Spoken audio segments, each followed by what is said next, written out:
चलें जी। अस्सलाम वालेकुम, बिस्मिल्लाहिर्रहमानिर्रहीम। Doctors, we are starting with our another system that is endocrine system. So in today's topic we will discuss about endocrine embryology. तो embryology को हम जो है ना वो डिस्कस करेंगे इस टॉपिक में. तो एम्ब्रियोलॉजी में इसका एक ही टॉपिक है, that's very important topic, that is about thyroid development. ठीक है. तो तो फिर मैंने आज का जो टॉपिक चुना है वो थायराइड डेवलपमेंट है. इसमें मैं आपको थायराइड की एम्ब्रियोलॉजी भी पढ़ा दूंगा. ठीक है. और थायराइड की जो अनाटमी है, उसकी ब्लड सप्लाई है, वो भी मैं आपको इसके अनाटमी भी मैं आपको इसी टॉपिक में डिस्कस करा दूंगा. ठीक है. तो ये इसी टॉपिक में सारा कुछ कवर हो जाएगा. फिर कल मैं आपको जो है ना वो अनाटमी पढ़ाऊंगा, बाकी रिमेनिंग जो इसकी ग्लैंड्स हैं उनकी. तो देखें जी, ये तकरीबन कोई 4.5 पेजेस का ये हमारा लेक्चर है.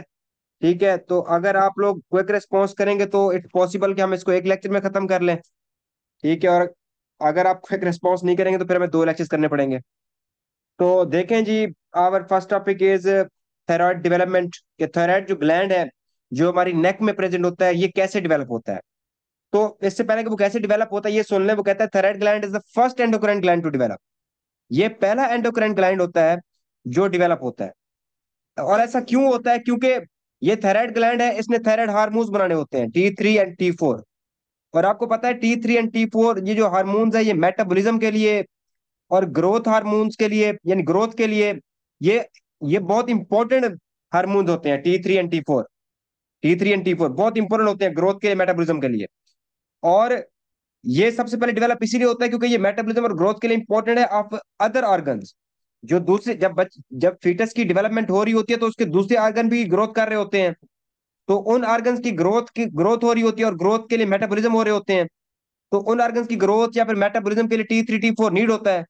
तो दैट्स वाई सबसे पहले आपका जो फर्स्ट एंडोक्राइन ग्लैंड डेवलप होता है वो थायराइड ग्लैंड डेवलप होता है, ताकि वो जल्दी जल्दी डेवलप हो जाए, वो T3 T4 प्रोड्यूस करे, ताकि आपके मेटाबॉलिज्म और ग्रोथ अच्छी हो दूसरे ऑर्गन्स की बच्चे के अंदर. तो यही रीजन होती है जब 24th डे ऑफ गेस्टेशन होता है, 24th डे ऑफ एम्ब्रियोजेनेसिस, तो उस वक्त ये इनिशिएट होता है, ये बनना शुरू हो जाता है आपका thyroid gland. At the day of 24 ये बनना शुरू हो जाता है आपका थायराइड ग्लैंड. ठीक है. और जब 12th वीक आता है तो ये प्रॉपर तौर पर बन चुका होता है, मेच्योर होता है और ये अपना फंक्शन स्टार्ट कर देता है. ठीक है. तो ये इसका कंसेप्ट था जो पहले वाला, आपने इसको याद रखना है कि ये पहला एंडोक्राइन ग्लैंड है जो डेवलप होता है. क्योंकि बाकी जो ऑर्गन्स हैं उनको ग्रोथ और मेटाबॉलिज्म चाहिए है, और उसके लिए T3 T4 हार्मोन इंपॉर्टेंट है जो कि थायराइड ग्लैंड सप्लाई करता है. तो फिर कब इनिशिएट होता है इसकी डेवलपमेंट? 24th डे पे इसकी डेवलपमेंट इनिशिएट होती है. और कंप्लीट कब होती है? 12th वीक के बाद ये कंप्लीट मैच्योर हो चुका होता है और ये अपना फंक्शन जो है ना वो स्टार्ट कर देता है, यानी T3 T4 हार्मोन्स प्रोड्यूस करना शुरू कर देता है, जो फिर अदर ऑर्गन्स की डेवलपमेंट और मेटाबॉलिज्म के लिए काम आता है. ठीक है. नाउ अब मैं आपको बताता हूँ कि आपको जो थायराइड ग्लैंड है, इसकी डेवलपमेंट कहाँ से होती है, इसका ओरिजिन क्या है, ये कहाँ से डेवलप होता है. जब एक बच्चा बन रहा होता है तो उस वक्त ये कहाँ से डेवलप होता है? तो थायराइड ग्लैंड जो है ना, ये इसके टू टू सोर्सेज होते हैं, 2 जगहों से डेवलप होता है ये. इससे पहले मैं आपको इसकी एम्ब्रियोलॉजिकली ओरिजिन बताऊं, इससे पहले आप देख लें थायराइड ग्लैंड होता क्या है. देखिए, आपको पता है थायराइड ग्लैंड एक बटरफ्लाई शेप ग्लैंड होता है, लाइक दिस. ठीक है, इस तरह का. तो आप इसके 2 लोब्स होते हैं, एक आपकी लेफ्ट लोब, एक एक राइट लोब. और दरमियान वाला दिस पार्ट इसका अस्थमस, इसको अस्थमस बोलते हैं. और ये आपकी लेफ्ट और राइट जो लोब्स है, ये दोनों आपस में कनेक्टेड होती है इस अस्थमस के जरिए, आपस में इसके जरिए कनेक्टेड होती है. अब ये मैंने आपका थायराइड ग्लैंड बनाया. और थायराइड ग्लैंड के अंदर फिर 2 तरह के सेल्स होते हैं, ये भी देख लें. उसके अंदर कितने तरह के सेल्स होते हैं? 2 तरह के सेल्स होते हैं थायराइड ग्लैंड के अंदर. एक होते हैं आपके फोलिकुलर सेल्स, ये मैं इसको रेड से बना रहा हूँ, और दरमियान में लिख रहा हूँ फोलिकुलर सेल्स. ये फोलिकुलर सेल्स क्या प्रोड्यूस करते होते हैं नॉर्मली? ये फोलिकुलर सेल्स होते हैं जो प्रोड्यूस करते हैं T3 एंड T4. और यही आपके हार्मोन्स होते हैं जिनको हम थायराइड हार्मोन्स बोलते हैं. और ये आपके काम आते हैं मेटाबॉलिज्म में और ग्रोथ में. ठीक है. और आपके इसी इसके अंदर, आपके थायराइड ग्लैंड के अंदर एक और तरह के सेल्स होते हैं, एक फोलिकुलर सेल्स, दूसरी तरह के सेल्स होते हैं आपके पैराफोलिकुलर सेल्स. उनको बोलते हैं PF, पैराफोलिकुलर सेल्स, या फिर इन्हीं को बोलते हैं C सेल्स. क्या बोलते हैं? C cells. अब इनका फंक्शन क्या होता है? इनका फंक्शन होता है, ये प्रोड्यूस करते होते हैं कैल्सिटोनिन. ये क्या प्रोड्यूस करते हैं? कैल्सिटोनिन. और कैल्सिटोनिन आपको पता है कि आपके ब्लड में कैल्शियम के लेवल को मेंटेन करता है. ठीक है. आपके बॉडी में जो कैल्शियम का लेवल है उसको मेंटेन करता है कैल्सिटोनिन हार्मोन. तो मैंने क्या कहा, मैंने कहा थायराइड ग्लैंड में क्या, थायराइड ग्लैंड बनाया बटरफ्लाई शेप है, इसके अंदर दो किस्म के सेल्स होते हैं। फोलिकुलर सेल्स जो कि T3 T4 प्रोड्यूस करते हैं, दूसरे पैराफोलिकुलर सेल्स या फिर सी सेल्स। ठीक है, और ये क्या प्रोड्यूस करते हैं, कैल्सिटोनिन हार्मोन प्रोड्यूस करते हैं जो कैल्शियम को मेंटेन रखते हैं आपकी बॉडी में। अब ये इसकी डेवलपमेंट कहाँ से होती है, ये आपने गौर से सुनना है।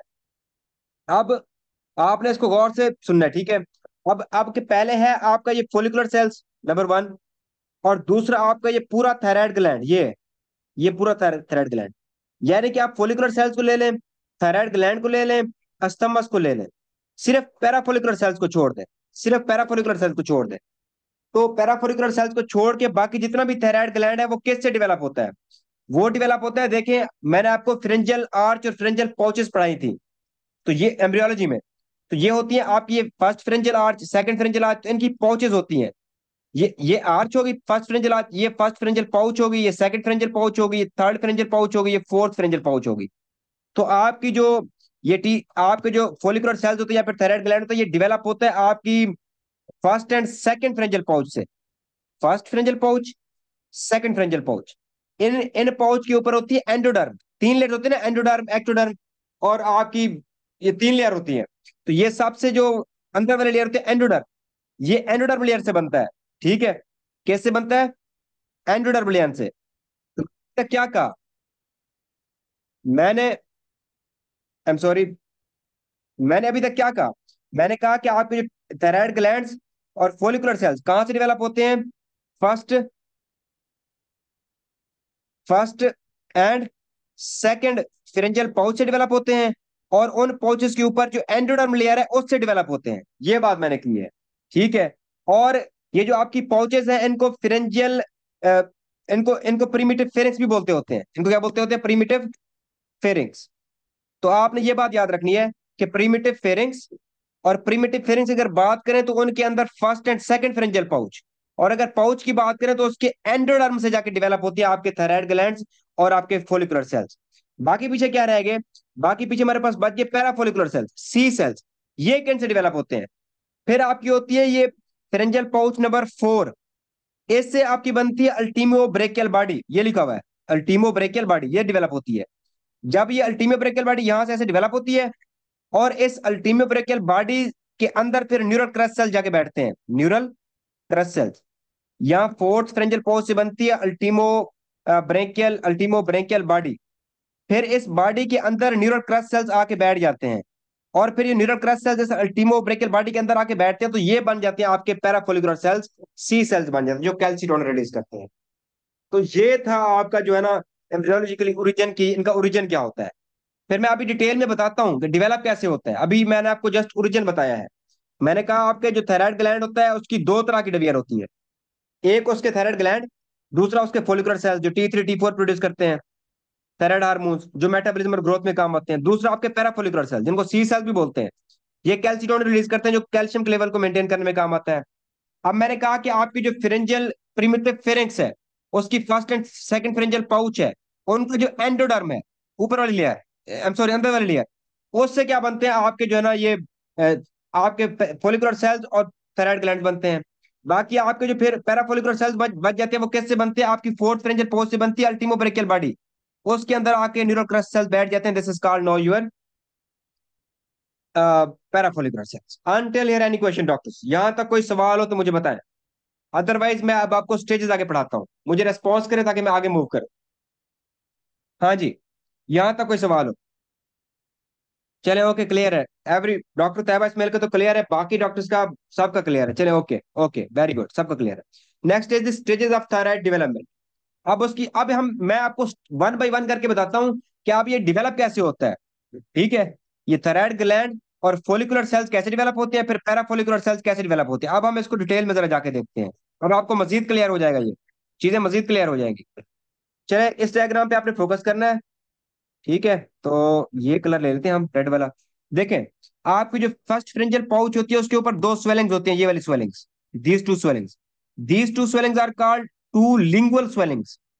इनको लिंगुअल स्वेलिंग इसलिए बोलते हैं क्योंकि इनसे बनती होती है आपकी टंग, इनसे क्या डेवलप होती है, टंग डेवलप होती है। ओके वेल एंड गुड, इनको भूल जाए, टू लिंगुअल स्वेलिंग इनसे टंग बनते हैं, ये हमारा टॉपिक नहीं है। फिर इन टू लिंगुअल स्वेलिंग के नीचे एक और स्वेलिंग होती है, ये वाली, ये वाली स्वेलिंग दिखा रहा है। एंड ये, आई एम सॉरी, लैपटॉप रेस्पॉन्स नहीं कर रहा, जस्ट अ सेकंड,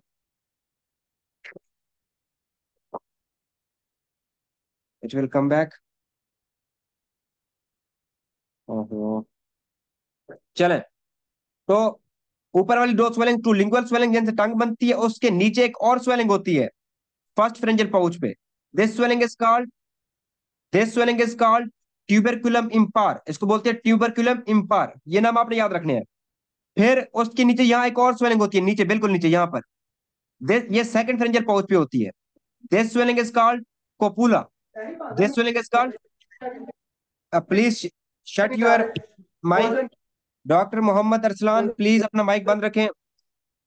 तो ये जो नीचे एक स्वेलिंग होती है, दिस इज कॉल्ड कपूला। अब अब जो मेन बात आपने याद रखनी है कि ट्यूबरकुलम इम्पार, ये जो ऊपर वाली स्वेलिंग थी, और नीचे वाली कपोला, इन दोनों के दरमियान में यहां पर, अब ये कौन सी आपकी हो गई, first pharyngeal pouch and second pharyngeal pouch, इनकी होती है एंडोडर्म, वो वाली लेयर। अब इन दोनों के दरमियान में, ट्यूबरकुलम इम्पार और कपोला के दरमियान में, यानी फर्स्ट और सेकंड फ्रेंजल पाउच के दरमियान में जो आपकी एंडोडर्म होती है, ये प्रोलिफरेट करती है। प्रोलिफरेट करने का मतलब है ये थिक बन जाती है, थिक हो जाती है, यहाँ पर थिकनेस बन जाती है, this red thickness. This is called your thyroid primordium, इसको बोलते हैं थायराइड प्रीमोल्डियम। ये सारा काम कब शुरू हो रहा है, 24th डे के ऊपर। मैंने पहले कहा है कि इसकी जो फॉर्मेशन स्टार्ट होती है 24th डे पे स्टार्ट होती है। तो जब 24th डे हुआ, तो ऊपर मैंने ये तो आपको बता दी मैंने, दो लिंगुअल स्वेलिंग जिनसे टंग बनेगी, इनको तो भूल जाए, इनको छोड़ दें। उनके नीचे एक स्वेलिंग होती है, दैट इज कॉल्ड ट्यूबरकुलम इम्पार। फिर उसके नीचे बिल्कुल नीचे एक स्वेलिंग होती है, दैट इज कॉल्ड कपोला। इन दोनों के दरमियान में, यानी first and second pharyngeal pouch के दरमियान में जो एंडोडर्म होती है, वो फिर प्रोलिफरेट करती है वहां पर, सेल्स सेल्स थिक बन जाते हैं, दैट इज कॉल्ड थायराइड प्रीमोल्डियम। ये 24th डे पे होता है। फिर थराइड प्रीमोल्डियम क्या होती है, ये देखिए मैं यहाँ पे और डायग्राम रन लगाऊं, ये ऐसे थिकनेस है यहाँ पर, ये ये ये एंडोडर्म पूरी, ये दरमियान में एक थिकनेस बन गई, दिस इज कॉल्ड थराइड प्रीमोल्डियम। अब थराइड प्रीमोल्डियम अगले स्टेप में क्या होती है, इसमें थोड़ा नीचे की तरफ आउट पोचिंग होती है, ऐसे नीचे की तरफ। Now this outpouching is called, इस आउट पोचिंग को बोलते होते हैं जी, this is called thyroid diverticulum. Thyroid diverticulum, ये लिखा हुआ है थायराइड डाइवर्टिकुलम। अब इसको हम क्या बोलते हैं, थायराइड डाइवर्टिकुलम बोलते हैं। अब थायराइड डाइवर्टिकुलम मजीद नीचे की तरफ एक्सटेंड होती है, ऐसे लंबी करके ऐसे। अब मजीद एक्सटेंड हो गई, अब ये एक डक्ट की तरह की बन गई है, this is called thyroglossal duct. अब इसको थैरोग्लोसल डक्ट बोलते हैं, ठीक है। अब थैरोग्लोसल डक्ट के ऊपर यहां पर एक ओपनिंग रह जाता है, this opening. No, this opening is called foramen caecum, इसको क्या बोलते हैं, फोरामेन सीकम। और एक और बात आपने याद रखनी है फोरामेन सीकम के बारे में, कि वो यहाँ पर वो टंग की बात करता है हमेशा, एग्जाम में पूछता है कि फोरामेन सीकम क्या है। एक तो आप कह सकते हैं थ्रेसोग्लोसल डेक्ट का क्या ओपनिंग है, और फिर ये यहाँ पे आपकी टंग होती है इस तरह, इस तरह। तो यहाँ ये टंग की बेस है, तो at the base of the tongue there is a kind of pit, थोड़ी सी डिप्रेशन होती है, पिट होती है यहाँ पर। तो ये डिप्रेशन भी एक तरह की है अंदर की तरफ, ठीक है, और ओपनिंग भी है थैरोग्लोसल डक्ट का। तो this opening is called foramen caecum. और अगर इसको हम बात करें small pit at the back of tongue, तो इसको भी हम क्या बोलेंगे जी, फोरामेन सीकम बोलेंगे, ठीक है। और ये नॉर्मल रेमिनेंट रह जाता है, ये मैं आपको ये आगे बताता हूँ ये क्या होता है, ठीक है। रेमिनेंट का मतलब है कि जब आपका थायराइड ग्लैंड डेवलपमेंट हो जाएगा, तो आपकी थैरोग्लोसल डक्ट मुकम्मल तौर पर डिसअपियर हो जाएगी। जब ये डिसअपियर हो जाएगी, पीछे ये जो डिप्रेशन है ये कैम रह जाता है इधर, और ये नॉर्मल आपका रेमिनेंट होता है इसका थैरोग्लोसल डक्ट का। This is called foramen caecum. तो अब तक मैंने क्या कहा, मैंने कहा ट्यूबरकुलम इम्पार और आपकी कपोला के दरमियान में एंडोडर्म, फर्स्ट और सेकंड फ्रेंजल पोच के दरमियान वाली एंडोडर्म प्रोलिफरेट करेगी, थायराइड प्रीमोल्डियम बनेगा। वो नीचे की तरफ ये थायराइड प्रीमोल्डियम, वो नीचे की तरफ ओपन आउट पोचिंग देगा, that is called thyroid diverticulum. वो मजीद एक डक्ट बनाएगा, थायरोग्लोसल डक्ट बन जाएगी। इसके ऊपर ओपनिंग को फोरामेन सीकम बोलेंगे। Foramen caecum is the pit, small pit at the back of your, at the base और बैक ऑफ योर टंग। और ये नॉर्मल रेमिनेंट भी रह जाता है आपकी थैरोग्लोसल डक्ट का। अब इससे आगे क्या होता है, इससे आगे ये होता है कि जैसे जैसे आपकी ये थैरोग्लोसल डक्ट बनती जाती है, ये देखें यहाँ पर, अब आपने इस डायग्राम पे गौर करना है। देखिए ये फोरामेन सीकम है, उसको ओपनिंग ऊपर रह गया, ऊपर क्या था यहाँ पर, थैराइड प्रीमोल्डियम, फिर डाइवर्टिकुलम, फिर नीचे ये देखें ये क्या बन गई पूरी आपकी, थैराइड, थैरोग्लोसल डक्ट बन गई है आपकी, और फोरामेन सीकम ऊपर है, यहाँ पे आपकी इस तरह टंग होगी, ये इस तरह, उसकी यहाँ पे ये पेट पेट होगी यहाँ पर। अब जब नीचे आता है तो वो कहता है आपकी थैरोग्लोसल डक्ट नीचे की तरफ एक्सटेंड होती है ऐसे। आपने एक लफ्ज याद रखना है, मिड लाइन, बिल्कुल दरमियान वाली लाइन में ये नीचे की तरफ एक्सटेंड होती है, बिल्कुल मिड लाइन में। और जब नीचे की तरफ एक्सटेंड होती है, किन किन स्ट्रक्चर को ये पास करके आती है? सबसे पहले आपकी होती है फिरेंजियल डक्ट, फिरेंजियल डक्ट। यस, आपकी जो फिरेंजियल पार्ट होता है आपकी डक्ट का, जीआईटी का जो फिरेंजियल पार्ट होता है, वो डेवलप हो रहा होता है। तो वो जब डेवलप हो रहा होता है उसको ये पास करती है। उसको पास करने के बाद आपकी हयार्ड बोन होती है यहाँ पर, हयार्ड बोन, तो वो भी डेवलप हो रही होती है, उसको भी पास करता है। उसको पास करने के बाद नीचे आपका होता है कॉर्टिलेज, ठीक है, लेरेंजियल कॉर्टिलेज, लेरेस का कॉर्टिलेज, वो भी डेवलप हो रहा होता है, उसको भी पास करती है। उसको पास करने के बाद जब ये नीचे आती है, तो मैं अगला स्टेप अब बताने लगा हूं। जब ये नीचे आएगी यहाँ पर इस तरह, तो ये नीचे जब ऐसे आएगी, ऐसे, तो ये नीचे आके बाइफरकेट करेगी दो में, एक इधर चली जाएगी, एक इधर। जब ये इस तरह बाइफरकेट करेगी, बाइफरकेट करने के बाद अब ये दो लोब्स बन गई हैं। अब आप समझ तो गए होंगे। फिर ये दोनों लोब्स क्या करती हैं? प्रोलिफरेट करती हैं, और प्रोलिफरेट करके ऐसे दो लोब्स बना देती हैं आपके थायराइड ग्लैंड्स की। थायराइड ग्लैंड किसका? दो लोब्स बन जाती हैं। फिर इसका ये डिस्टल पार्ट, यानी एंड वाला पार्ट, जो डिस्टल टिप है इसकी, वो बाइफरकेट होती है, ठीक है। और ये बाइफरकेट होने के बाद फिर आखिर में बनता है इस्थमस। अब इस्थमस फिर कैसे बनेगा? कि ये एक लोब इस तरफ बन जाएगी ऐसे, दूसरी लोब इस तरफ बन जाएगी ऐसे, फिर दरमियान में क्या बनेगा? इस्थमस ऐसे। और स्तंभस क्या करेगा? दोनों लोब्स को आपस में क्या कर देगा? कनेक्ट कर देगा, ठीक है।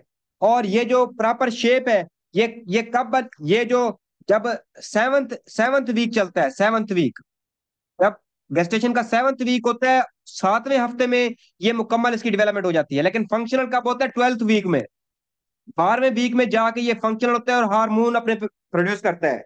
लेकिन मुकम्मल इसकी जो डेफिनेटिव शेप होती है, फाइनल जो इसकी पोजीशन होती है, वो बन जाती है। अब ये इसकी मुकम्मल शेप बन गई। अब इसकी शेप ये दरमियान वाला स्तमस हो गया, जो कि राइट एंड आपकी जो, सॉरी, जो आपकी राइट और लेफ्ट लोब्स को आपस में कनेक्ट कर रहा है, ठीक है। अब इसकी लोकेशन क्या होती है? इसकी लोकेशन होती है कि ये आपकी नेक में आ जाता है, ठीक है। और नेक में कहां पे होता है? आपकी C5 से लेकर T1 जो वर्टिब्रा होते हैं उनके दरमियान में ये लाई करता है यहाँ पर, ठीक है। C5 से T1 जो वर्टिब्रा होता है।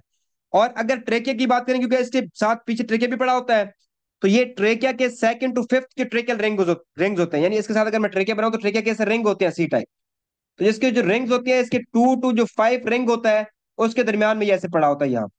तो ये बातें आपने याद रखनी है। इस तरह जो है ना वो फाइनली जाके आपका थायराइड ग्लैंड बनता है। देखिए अभी तक हमने क्या बनाया? अभी तक हमने थायराइड ग्लैंड और फोलिकुलर सेल्स बनाए हैं। अभी हमने पैराफोलिकुलर सेल्स की बात नहीं की है, वो अभी हमने नहीं बनाए हैं। तो मैं इसको एक रिवीजन देता हूँ, फिर पैराफोलिकुलर सेल्स बनाता हूँ। देखें, मैंने कहा ऊपर दो स्वेलिंग्स है, फर्स्ट फ्रेंजियल पाउच पे जिसका दो टू लिंगुअल स्वेलिंग जैसे टंग बनती है। उसके नीचे एक और स्वेलिंग है, ट्यूबरकुलम इम्पार। फिर नीचे एक और स्वेलिंग है, इसको कपोला बोलते हैं। इसके दरमियान में जो फर्स्ट और सेकंड फ्रेंजियल पाउच की एंडोडर्म है, वो प्रोलिफरेट करते हैं एट द 24th डे। उसको हम बोलते हैं थायराइड डाइवर्टिकुलम। थायराइड डाइवर्टिकुलम फिर क्या करता है? आउट पोचिंग देता है thyroid, I am sorry, that is called thyroid not diverticulum, thyroid primordium. वो नीचे आउट पोचिंग देता है थायराइड डाइवर्टिकुलम, उसको बोलते हैं। फिर थायराइड डाइवर्टिकुलम नीचे की तरफ थायरोग्लोसल डक्ट देता है, उसका ओपनिंग को हम क्या बोलते हैं? फोरामेन सीकम, जो एक स्मॉल पेट है एट द बैक ऑफ टंग। और ये नॉर्मल रेमिनेंट भी है आपकी थायरोग्लोसल डक्ट का। फिर उसके बाद मैंने कहा कि आपकी थायरोग्लोसल डक्ट नीचे की तरफ एक्सटेंड करती है, किन स्ट्रक्चर को क्रॉस करती है? सबसे पहले pharyngeal part of duct, then उसके बाद डेवलपिंग हायोइड बोन, देन उसके बाद डेवलपिंग लिरेंजल कार्टिलेज, उनको क्रॉस करती है। और नीचे आपकी नेक में आकर वहां पर इसकी जो टिप होती है, लास्ट पार्ट, ये दो में डिवाइड होता है। और दो लोब्स में डिवाइड होकर दोनों लोब्स के जो सेल्स होते हैं वो फिर वो क्या करते हैं? प्रोलिफरेट करते हैं, और दो लोब्स बन जाते हैं। फिर दरमियान में स्तमस बन जाते हैं, जो दोनों को क्या करता है? कनेक्ट कर देता है। और ये कब डेवलप हो जाती है मुकम्मल? इसकी स्ट्रक्चर 7th वीक में, फंक्शन 12th वीक में करता है। जब इसकी प्रॉपर शक्ल बन जाती है, तो प्रॉपर शक्ल बनने के बाद इसकी जो लोकेशन होती है, वो कहाँ पे जाके ये लोकेट करता है, कहाँ पे जाके ये ठहर जाता है नॉर्मली? आपके मैंने पहले बता दिया है, C5 to T1 वर्टिब्रा। और अगर ट्रेकिया की बात करें तो ट्रेकिया के जो रिंग्स होते हैं, तो ट्रेकिया के दूसरे और पांचवें रिंग के दरमियान में ये जाके वहां पे ठहर जाता है यहाँ पे, ठीक है। अच्छा, अब एक और बात यह है कि आपकी जो थैरोग्लोसल डक्ट थी ये वाली, अभी आपकी थैरोग्लोसल डक्ट, अब एक मिनट मैं यहाँ पर आपको बनाता हूँ ये दोबारा, आई एम सॉरी। हो, ये, अब यहां से ऊपर से क्या आ रही थी? आपकी थैरोग्लोसल डक्ट आ रही थी, उसी से सब कुछ हो रहा था ये। अब वो कहता है वैसे नॉर्मली आपकी जो थैरोग्लोसल डक्ट होती है ये डिस्ट्रॉय हो जाती है, खत्म हो जाती है, खत्म, डिस्ट्रॉय, जीरो जीरो, खत्म, बिल्कुल खत्म हो जाती है, और आपका ऐसे नॉर्मली जो है ना थायराइड ग्लैंड बच जाता है। लेकिन तकरीबन कोई 50 to 55% केसेस में क्या होता है कि थैरोग्लोसल डक्ट का जो डिस्टल पार्ट होता है वो ऐसे थोड़ा सा बच जाता है, ऐसे डिस्टल पार्ट उसका, ये डिस्टल पार्ट, एंड वाला पार्ट, ये ऐसे बच जाता है। तो ये एक इजाफी लोब बन जाती है, that is called primordial, I am sorry, pyramidal lobe, इसको बोलते हैं पैरामिडल लोब। इसको, ये पैरामिडल लोब इजाफी लोब बन जाती है 50 to 55% इंडिविजुअल्स में, ये कोई पैथोलॉजी नहीं है, नॉर्मल है। तो ये आपकी राइट लोब बन गई, लेफ्ट लोब बन गई, अस्थमस बन गया, और 50 to 55% केसेस में आपकी थैरोग्लोसल डक्ट जो है ना वो डिजनरेट नहीं होती, और आपकी क्या बन जाती है, पैरामिडल लोब बन जाती है। ये वाली लोब, ये देखें, ये आपकी रह गई पैरामिडल लोब, ये लिखा हुआ भी है आपका, ये पैरामिडल लोब थेराइड, ये आपकी रह गई। अब मैं आपको बताता हूं कि हमारे जो, अब पीछे क्या रह गया, अब पीछे रह गया कि हमारे जो है ना पैराफोलिकुलर सेल्स कैसे बनते हैं। वो कैसे बन रहे थे, फोर्थ फ्रेंजल पाउच से क्या बन रही थी, अल्टीमो ब्रेकियल बॉडी। तो ये देखें, ये आपकी फोर्थ फ्रेंजल पाउच है, ये वाली। तो फोर्थ फ्रेंजल पाउच से बनती है आपकी, ऐसे एक्सटेंशन आती है ऐसे, दीज एक्सटेंशन आर कॉल्ड, ये आपका यहाँ पे थायराइड ग्लैंड बन रहा है तो ये एक्सटेंशन आती है, दीज एक्सटेंशन आर कॉल्ड, ये नीचे लिखा हुआ है अल्टीमो ब्रेकियल बॉडी, ये बन जाती है। अब ऊपर से आपके न्यूरल क्रस्ट सेल्स बन रहे होते हैं जो न्यूरल ट्यूब के पास पड़े होते हैं, न्यूरल ट्यूब, उसके इर्द गिर्द न्यूरल क्रस्ट सेल्स पड़े होते हैं, ये मैंने आपको एमरी में पढ़ाया हुआ है।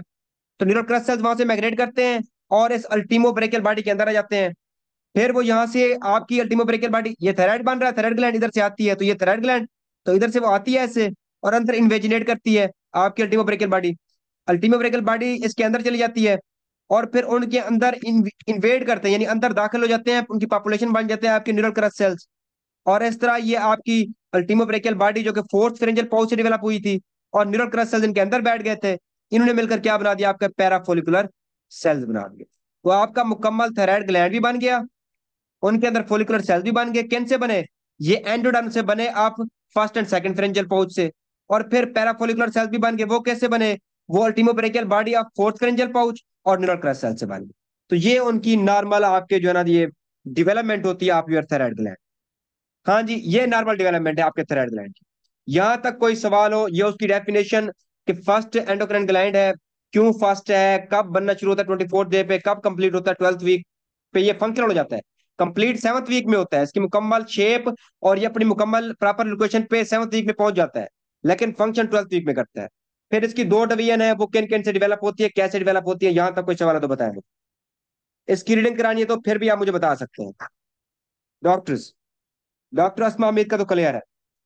तो देखिए, वो कहता है दो सोर्सेज से डेवलप होता है, एक इसका बल्क ऑफ थायराइड ग्लैंड, पूरा थायराइड ग्लैंड, यानी इसका बल्क का मतलब पूरा थायराइड ग्लैंड, और दूसरा इसके सेल्स, कौन से, फोलिकुलर सेल्स, ये जो T3 T4 हार्मोन बनाते हैं, ये first and second pharyngeal pouch और प्रीमेटिव फेरिंक्स उसकी एंडोडर्म से बनते हैं। और जो पैराफोलिकुलर सेल्स हैं, सी सेल्स, ये आपके न्यूरल क्रस्ट सेल से और अल्टीमोब्रेकियल बॉडी से जो फोर्थ फ्रेंजल पाउच से बनती है उनसे आती है। फिर इनकी स्टेजेस देख लें, वो कहते हैं 24th डे में थिकनिंग होती है, प्रोलिफरेशन होती है एंडोडर्म की, between the tuberculum impar and capola on the floor of primitive pharynx between first and second pharyngeal pouch.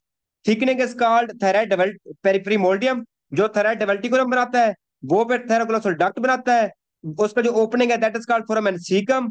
तो उसके बाद thyroglosal duct ग्रो करती है नीचे मिड लाइन में, keep in mind mid line में नीचे आती है, वो मिड लाइन में descending into the neck, it passes anterior, और दूसरी बात याद, एक तो मिड लाइन में आता है और दूसरा अंटीरियर आता है स्ट्रक्चर के, मिड लाइन में आएगा और अंटीरियर आएगा।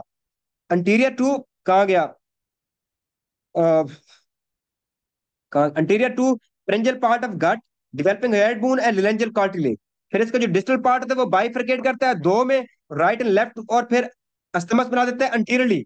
और दूसरी बात याद रखें, अगर मैं इसको, ये जो आप ग्लैंड देख रहे हैं थायराइड ग्लैंड, ये अंटीरियरली है, अस्थमस अंटीरियरली नजर आता है। अगर पोस्टीरियरली देखें तो पोस्टीरियरली आपको जस्ट ऐसे दो लोब नजर आती हैं बस, और उनमें पीछे की तरफ से चार पैराथायराइड ग्लैंड लगे होते हैं ऐसे, पीछे की तरफ से अस्थमस कनेक्टेड नहीं होती, वो अंटीरियर साइड से कनेक्टेड होती है। फिर वही थायराइड फोलिकुलर सेल्स वो कैसे बनते हैं, वो आपके cell and mass of endodermal cell से बनते हैं, और पैराफोलिकुलर सी सेल्स कैसे बनते हैं, अल्टीमोब्रेकियल बॉडी जो फोर्थ फ्रेंजल पाउच से बनती है, और इनके अंदर न्यूरल क्रस्ट सेल्स होते हैं, और ये कैल्सिटोनिन बनाते हैं जो रेगुलेट करता है कैल्शियम लेवल्स को। उसके बाद हमने देखा है फेट ऑफ थैरोग्लोसल डक्ट, कि थैरोग्लोसल डक्ट के साथ क्या होता है, वो कहता है जब थायराइड ग्लैंड बन जाता है अपनी मुकम्मल पोजीशन के ऊपर, तो फिर थैरोग्लोसल डक्ट डीजेनरेट हो जाती है, खत्म हो जाती है, इसका ल्यूमेन, इसका सब कुछ खत्म हो जाता है।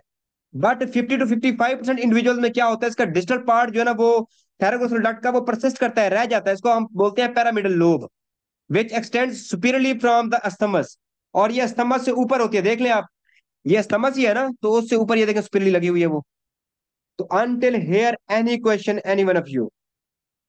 अब मैं आपको पढ़ाता हूं सम एनोमलीज। कितनी देर होगी हमारी क्लास को? आई थिंक तकरीबन कोई 20-25 मिनट हो गए हैं। चलें कोई बात नहीं। No we will talk about some thyroid anomalies के। Very good doctor N Najwa, I think, very good every one of you. Next है थायराइड एनोमलीज, कि जब थायराइड थायराइड ग्लैंड की डेवलपमेंट हो रही होती है तो कौन कौन सी एनोमलीज, कौन कौन सी एबनॉर्मेलिटीज आ सकती हैं, उसको हमने डिस्कस करना है। तो पहली पहली कुछ है जो मैंने बुक में नहीं लिखी, इतनी इंपॉर्टेंट नहीं है। वो कहते हैं बाज दफा ये होता है कि जैसे नॉर्मल क्या है, ये लोब ये स्तंभस, ये लोब ये स्तंभस, वो कहता है बाज दफा ये स्तंभस ही नहीं बनता, तो दो लोब इस तरह होती है, आपस में कनेक्टेड होती है ऐसे। ये एक कंडीशन हो सकती है। दूसरी कंडीशन आपकी ये होती है कि बाज दफा, बस यही आप कंडीशन एक याद रखें, बस ये इतनी इंपॉर्टेंट नहीं है, इसको बस इतना याद रखें। हाँ, दूसरी कंडीशन अगर आपने याद रखनी है तो वो ये है कि बाज दफा आपका ये जो बना था पैरामिडल लोब, ये बाज दफा स्तमस के ऊपर नहीं बनती, ये कहाँ बन जाती है, राइट लोब के ऊपर या फिर लेफ्ट लोब के ऊपर, किसी भी लोब के ऊपर बन सकती है। ये भी एक कंडीशन है, खैर वो इंपॉर्टेंट नहीं है। तीन आपकी एनोमलीज इंपॉर्टेंट है, एक है एक्टोपिक थायराइड ग्लैंड, दूसरी है एक्टोपिक थायराइड टिश्यूज, और तीसरी आपकी एनोमली है थेरोग्लोसल डक्ट सिस्ट एंड फिस्टोला। ये तीन एनोमलीज हैं जो आपके क्वेश्चन में आ सकती हैं एमसीक्यूज पे। तो first one is the ectopic thyroid gland. देखें, आपने एक्टोपिक प्रेगनेंसी भी देखी होगी, कि वो वाली प्रेगनेंसी जिसमें जो फर्टिलाइजेशन, जो प्रेगनेंसी है वो यूट्रस में नहीं बल्कि कहीं और हो जाती है, तो ये भी एक्टोपिक थायराइड ग्लैंड है। अब थायराइड ग्लैंड आपके C1 to C C1 to T, I am sorry क्या था वो, C5 to T1, C5 to T1 की जो लोकेशन है इस लोकेशन पर नहीं बनेगा। सेकंड टू फिफ्थ ट्रेकियल जो रिंग है, कार्टिलेज ट्रेकियल जो रिंग है उधर नहीं बनेगा, किसी और लोकेशन पर ये बन जाएगा। ठीक है, so it will be found location other than neck. जो इसकी कॉमन लोकेशन है जो मैंने आपको बताई है कि C5 टू T1 के दरमियान में होगा वर्टिब्रा में, या फिर 2 टू 5 ट्रेकियल रिंग के ऊपर ये प्रेजेंट होगा, तो ये वहां पर अब प्रेजेंट नहीं होगा, कहीं और जगह बन जाएगा। This is called ectopic thyroid. कि थायराइड ग्लैंड में be found in various abnormal locations along the path of thyroglossal duct. Thyroglossal duct का पाथवे क्या है था? सबसे आपके ऊपर फोरामेन सीकम है, फोरामेन सीकम से ऐसे नीचे वो आता हुआ नीचे आता हुआ इसने इधर आके बनना होता है, आपके थायराइड ग्लैंड ने इधर आके बनना होता है। वो कहते हैं जी इसका जो पाथवे था, ये पाथवे में कहीं पर भी बन सकता है लेकिन नॉर्मल लोकेशन पर नहीं होगा। फिर वो कौन कौन सी लोकेशन हो सकती है? तो मोस्ट कॉमन जो लोकेशन है वो आपकी लिंगुअल थायराइड, कि अब आपका जो थायराइड ग्लैंड है वो C5 से T1 नहीं होगा, बल्कि अब वो कहाँ पे होगा, आपकी ये जो टंग है, टंग की बेस पर होगा, यहाँ पर सब लिंगुअल, इसको लिंगुअल पढ़ते हैं, लिंगुअल थायराइड ग्लैंड, यानी thyroid tissue found at the base of the tongue. Normally कहाँ होना चाहिए इसको, यहाँ पर C5 से T1 के दरमियान पर, लेकिन वो है कहाँ पर अब आपका थायराइड ग्लैंड, वो टंग पर है, तो this is called lingual thyroid, कि वो eight the base of tongue present है, और ये मोस्ट कॉमन साइट है इसकी पैथोलॉजी की। फिर दूसरा इंट्रालिंगुअल भी हो सकता है, कि विद इन टंग, टंग के अंदर भी हो सकता है, ये दूसरी मोस्ट कॉमन है। फिर थर्ड मोस्ट कॉमन है सुप्रा हियोइड बोन, तो ये आपकी हियोइड बोन, तो आपकी थैरोग्लोसल डक्ट इसको क्रॉस करके नीचे आती है, लेकिन इस बार जो थायराइड ग्लैंड बन जाएगा ये इसके ऊपर बन जाएगा, सुप्रा हियोइड बोन, या फिर इंफ्रा हियोइड बोन से नीचे, या फिर नॉर्मल लोकेशन जो थायराइड ग्लैंड की है ये वाली, उधर ये तो नॉर्मल हो जाएगा, ये तो एनोमली ना हुई, C5 से T1 के दरमियान। या फिर नीचे आपकी होती है एक क्रिक्वाइड, यहां पर बन जाएगा, या फिर बिल्कुल नीचे आपकी चेस्ट में आ जाता है इंट्राथोरेसिक, कि इसको थैरोग्लोसल डक्ट बिल्कुल नीचे की तरफ आ जाती है, नीचे की तरफ, इधर आने को उसको बाइफरकेट करना चाहिए, वो नीचे आके बाइफरकेट करती है आपकी चेस्ट में, दिस इज कॉल्ड इंट्राथोरेसिक। तो ये कुछ कॉमन लोकेशंस हैं जो मैंने आपको बता दी है। तो आई होप कि आपको ये समझ आ गया होगा कि what is the ectopic thyroid gland, कि थायराइड ग्लैंड अपनी नॉर्मल लोकेशन पर नहीं बनता बल्कि किसी और लोकेशन में बन सकता है। तो आपने ऊपर से शुरू करना है, लिंगुअल, इंट्रालिंगुअल, फिर आपने कहना है कि हेड बोन थी, सुप्राहेड, इंफ्राहेड, फिर प्रॉपर थोरेड, फिर क्रिकोइड, ये इंपॉर्टेंट नहीं है, इसको नहीं याद रखना, कोई मसला नहीं है। फिर है इंट्राथोरेसिक के नीचे भी जाके बन सकता है। ठीक है, अब ये बात तो क्लियर होगी। दूसरी बात देखें, दूसरी इसकी नॉर्मली क्या है? दूसरी नॉर्मली है एक्टोपिक थायराइड टिश्यू। अब ये क्या बात हुई सर, एक्टोपिक थायराइड ग्लैंड तो समझ आ गया कि थायराइड ग्लैंड अपनी लोकेशन पर ही नहीं होगा, कहीं और होगा।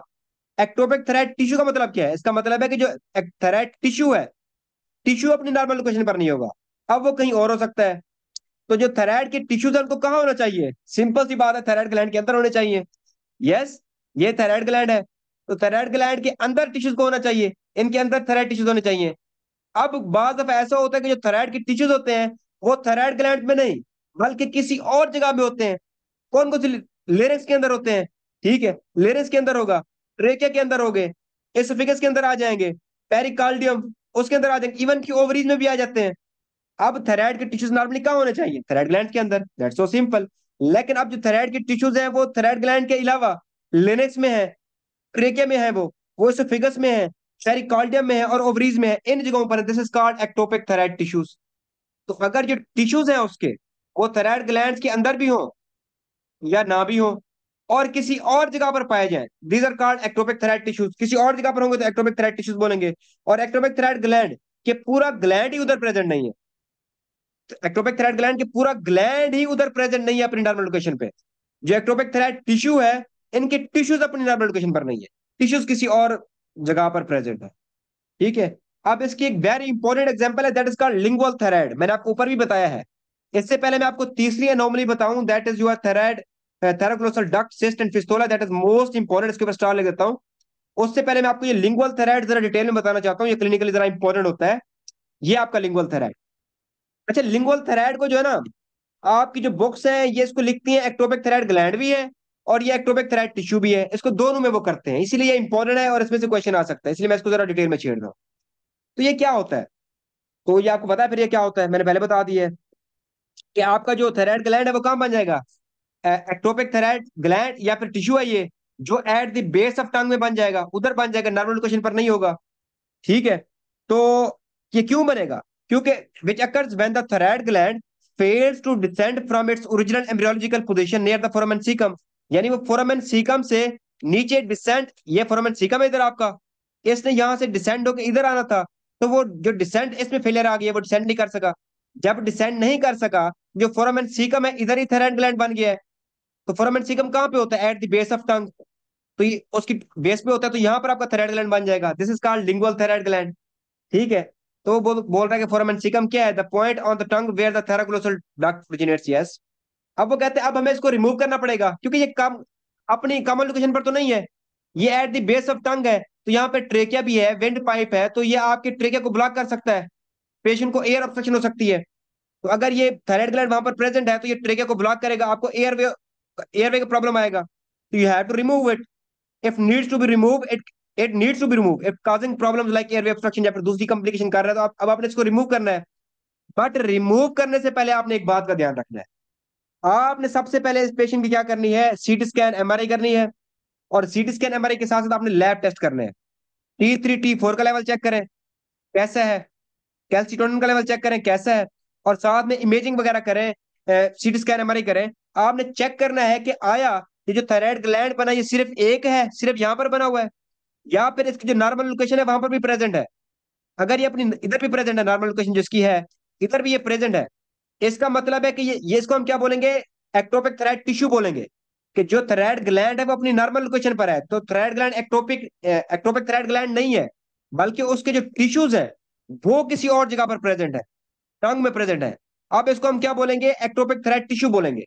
अब इधर भी आपका थैराइड ग्लैंड है, इधर भी थैराइड ग्लैंड है। अगर मैं इस वाले को रिमूव कर दूं जो टंग वाला है, क्योंकि ये प्रॉब्लम काज कर रहा है, मैं इसको रिमूव कर देता हूं, तो नो प्रॉब्लम, कोई मसला ही नहीं होगा। लेकिन आप कहते हैं सर जी हमने एमआरआई सीटी स्कैन की है, तो इधर जो नॉर्मल लोकेशन पर थैराइड ग्लैंड प्रेजेंट ही नहीं था, इधर बिल्कुल था ही नहीं, तो इसको आप क्या बोलेंगे? एक्टोपिक थैराइड टिश्यू या फिर एक्टोपिक थैराइड ग्लैंड? तो ये तो एक्टोपिक थैराइड ग्लैंड है, कि पूरे का पूरा ग्लैंड ही अपनी जगह पर नहीं है, दूसरी जगह पर गया हुआ है। तो अगर अब आपने इसको रिमूव करेंगे तो ये प्रॉब्लम काज कर रहा है। अगर आप इसको रिमूव कर देंगे तो फिर T3 T4 हार्मोन कौन प्रोड्यूस करेगा? कैल्सिटोनिन कौन प्रोड्यूस करेगा? तो ऐसे पेशेंट्स के लिए आपने बी केयरफुल रहना है, कि अगर वो लिंगुअल थेराइड का पेशेंट आ गया है तो आपने एमआरआई करनी है, ठीक है, और T3 T4 टेस्ट चेक करने हैं, आपने कैल्सिटोनिन का टेस्ट चेक करना है। अगर अगर सिर्फ यही एक एक ही है, कोई और नहीं है, ये अकेला ही है, तो फिर तो आपने जो है ना उसको रिमूव करते हुए बड़ा एहतियात करना है। अगर आपने रिमूव करना भी है, लाजमी हो गया, कंपलसरी हो गया रिमूव करना, फिर आपने साथ में थायराइड हार्मोन रिप्लेसमेंट करना है, कि वो रिमूव करेंगे तो ये हार्मोन्स कम पड़ जाएंगे, तो फिर आपने उस पेशेंट को जो है ना ड्रग्स में, मेडिसिन में थायराइड हार्मोन लिख के देने, कि वो लाइफ टाइम ये थायराइड हार्मोन लेता रहेगा। लेकिन अगर ये एक्टोपिक थायराइड टिश्यू था कि ऊपर भी है और अपनी नॉर्मल लोकेशन पर भी है, फिर आप चुप करके ऊपर वाले को रिमूव करते, नो प्रॉब्लम, ठीक है। तो यही बात कर रहा है कि इसको हमने रिमूव करना होता है फिर। तो अगर ये ऑनली फंक्शनिंग है कि ऑनली सिर्फ यही है, तो फिर आपने क्या, ऑनली फिर ये ऑनली सोर्स होगा T3 T4 हार्मोन का। अगर आप इसको रिमूव कर देंगे तो फिर एसेंशियल जो हार्मोन है T3 T4 हार्मोन वो कम पड़ जाएंगे। तो T3 T4 हार्मोन के अलावा फिर जब वो नहीं होंगे तो फिर आपका मेटाबॉलिज्म नहीं होगा, फिर आपकी ग्रोथ नहीं होगी, तो आपको क्या हो जाएगा, हाइपोथायराइडिज्म हो जाएगी, कि थायराइड हार्मोन की डेफिशिएंसी। तो फिर आपको फैटीग होगी, वेट गेन होगा, आपको कोल्ड इंटॉलरेंस होगी, स्लो मेंटल और फिजिकल, ये आपको सिम्टम्स आएंगे सारे हाइपोथायराइडिज्म। तो ऐसे पेशेंट में you have to be very careful. जब आप इस तरह के पेशेंट को डील कर रहे हो तो आपने उसको एडिशनल थेराइड यूजिंग इमेजिंग करनी है, उसकी लैब टेस्ट करने हैं। और the lingual thyroid is the only thyroid tissue, अगर यही एक ही है lingual thyroid, local thyroid normal जो थेराइड है वो नहीं है, तो फिर ना आपने बड़ा केयरफुल रहना है, फिर आपने इसको रिमूव नहीं करना जब तक इसकी सख्त जरूरत ना पड़ जाए कि ये एयरवे ऑब्स्ट्रक्शन कर रहा है या फिर दूसरी कॉम्प्लिकेशन कर रहा है, फिर आपने इसको रिमूव करना। और अगर रिमूव करना है तो थायराइड हार्मोन रिप्लेसमेंट करनी है, ठीक है। पोस्ट ऑपरेटिवली, ऑपरेशन के बाद आपने उसको ये ड्रग्स देनी है कि ये वाली ड्रग्स आपने लेते रहना है। तो ये वाला कंसेप्ट किस किस को समझ आया है, लिंगुअल थेराइड, लिंगुअल थेराइड, ये वाला कंसेप्ट किस किस को समझ आया है। तो इसमें आपने एक बात याद रखनी है कि अगर दो है, ऊपर भी है नर्वल भी है, फिर तो रिमूव कर दें। लेकिन अगर सिर्फ एक है तो फिर आपको जो है ना इसको रिमूव नहीं करना, बी वेरी केयरफुल। अगर रिमूव भी करना है तो रिप्लेसमेंट थेरापी करनी है। तो ये आपकी हो गई दो एनोमलीज, एक्टोपिक थेराइड ग्लैंड्स और एक्टोपिक थेराइड टिश्यूज, और उसमें जो टॉपिक था lingual thyroid. No we will talk about the third इसकी जो एनोमली है, that is called your thyroglossal duct cyst and fistula. अब ये क्या होता है, ये भी सो सिंपल है, इसको भी देख लेते हैं, कितनी बड़ी तोप है ये। तो वो कहता है कि जब आपका ये, कहाँ गया कहाँ गया कहाँ गया ये, वो कहता है जब आपकी थैरोग्लोसल डक्ट नीचे आ रही होती है, आपकी आपकी ये नेक से नीचे आ रही होती है ऐसे, तो बाज दफा इसने क्या हो जाना होता है, डिस्ट्रॉय हो जाना होता है, फिर जब इसकी डिजनरेशन होनी होती है, जब ये मुकम्मल बन जाता है थायराइड ग्लैंड। लेकिन बाज दफा इधर एक सिस्ट बन के रह जाती है आपकी अंटीरियर मिड लाइन में, keep in mind, mid line में या बिल्कुल दरमियान में, मिड लाइन में और अंटीरियर नेक में इधर एक सिस्ट बन के रह जाती है। This cyst is called thyroglossal duct cyst, ठीक है। तो थैरोग्लोसल डक्ट से बन रही है ये सिस्ट, थैरोग्लोसल डक्ट इसको सिस्ट बोलते हैं, ठीक है। और ये पेनलेस होती है, इसमें पेन नहीं होता, ठीक है। और ये मूवेबल होती है, मूवेबल, मूवेबल, ये मूव करती रहती है। और ये वक्त के साथ साथ इनलार्ज होती है, ये प्रोग्रेसिवली इनलार्ज होती है। ये मूवेबल क्यों होती है, क्योंकि आपको पता है कि जो थैरोग्लोसल डक्ट होती है ऊपर किसके साथ कनेक्ट होती है, फोरामेन सीकम के साथ। और फोरामेन सीकम किसके साथ कनेक्ट होता है, आपकी टंग के साथ। तो जब आप टंग की प्रोट्रियन करते हैं, अपनी जबान को बाहर निकालते हैं, तो फोरामेन सीकम इसके साथ अटैच होता है, तो फोरामेन सीकम उसकी उसकी मूवमेंट होती है, ऊपर की तरफ जाता है फोरामेन सीकम। जब फोरामेन सीकम मूव करता है तो ये सिस्ट फोरामेन सीकम के साथ अटैच है थैरोग्लोसल डक्ट के जरिए, तो फिर ये सिस्ट भी क्या करती है, मूव करती है। तो ड्यूरिंग टंग प्रोट्रियन, जब आप टंग को प्रोट्रूड करते हैं तो फिर भी इसकी मूवमेंट होती है। और दूसरा जब आप स्वेलविंग करते हैं, कोई चीज आप निगलते हैं, तब भी इसकी मूवमेंट होती है। क्यों, क्योंकि इधर आपकी होती है हयोइड बोन, हयोइड बोन। और आपको पता है आपकी जो हयोइड बोन होती है, it is involve in स्वेलविंग process. जब आप स्वेल्व करते हैं तो हयोइड बोन मूव करती है, और आपकी जो सिस्ट होती है it is also connected with hyoid bone. जब हयोइड बोन मूव करेगी तो ये भी मूव करेगा। तो आपने इसके बारे में जो इंपॉर्टेंट बात याद रखनी है वो यही है कि ये दो बातें याद रखनी इंपॉर्टेंट। पहली बात कि थैरोग्लोसल जो डक्ट है ये बहुत इंपॉर्टेंट है भाई, इसको आम नहीं लेना आपने, कि आपकी जो थैरोग्लोसल डक्ट है ये नॉर्मली डिजेनरेट होती है, लेकिन जब डिजेनरेट ना हो, नॉर्मली इसके, अब नॉर्मली इसके रेमिनेट्स रह जाते हैं in the anterior mid line, anterior में और मिड लाइन में रह जाती है, that is called your thyroglossal duct cyst इसको बोलते हैं, ठीक है। ये सिस्ट रह जाती है अंटीरियर मिड लाइन में, ये लफ्ज बड़ा इंपॉर्टेंट है। दूसरा लफ्ज क्या इंपॉर्टेंट है, कि ये मूव करती है विद स्वेलविंग, जब आप कुछ निगलते हैं, या फिर विद टंग प्रोट्रियन, ये मूव करती है। टंग प्रोट्रियन क्यों मूव करेगी, क्योंकि it is connected with thyroglossal duct, and thyroglossal duct is connected with foramen caecum, जो कनेक्टेड है टंग के साथ। टंग प्रोट्रियन करेंगे, फोरामेन सीकम मूव करेगा, थैरोग्लोसल डक्ट मूव करेगी, और आपका सिस्ट मूव करेगा। दूसरा स्वेलविंग के साथ मूव करेंगे, जब स्वेलविंग करेंगे तो हाइड बोन मूव करेगी, तो उसके साथ ये कनेक्टेड है वो भी मूव करेगी। और ये पेनलेस होती है और वक्त के साथ साथ प्रोग्रेसिव इंलार्ज होती है, ये भी इसका इंपॉर्टेंट है, ठीक है। ये समझ आ गई आपको तीसरी अनोमली। देखें, a thyroglossal duct cyst occurs when part of duct persists and form the cyst along the way of thyroglossal duct. It typically presents as a painless, progressively enlarging, movable mass in the anterior midline of the neck or in the tongue. और टंग में भी ये बन सकती है, anterior midline of neck में भी बन सकती है, टंग में भी ये बन सकती है। अब thyroglossal duct cyst remains connected to haired bone and tongue muscles through its embryological origin. The mass moves with swallowing due to movement of haired bone and with tongue protrusion due to movement of the tongue muscles. अच्छा, अब बाज दफा इस cyst, ये जो आपके cyst थी इसमें इंफेक्शन हो जाता है। अब इस सिस्ट में क्या हो जाएगा, इन्फेक्शन बाहर से। जब इन्फेक्शन होगा तो यहाँ से फट जाती है, रप्चर हो जाती है, तो यहाँ से इसका ओपनिंग खोल जाता है बाहर से, दिस इज कॉल्ड फिस्टुला। इसमें इन्फेक्शन हुआ, ये रप्चर हुई, और बाहर की तरफ से इसका ओपनिंग ऐसे नजर आ रहा है, external opening, this is called fistula. इसको हम फिस्टुला बोलते हैं, फिस्टुला जो भी है वो बन जाता है।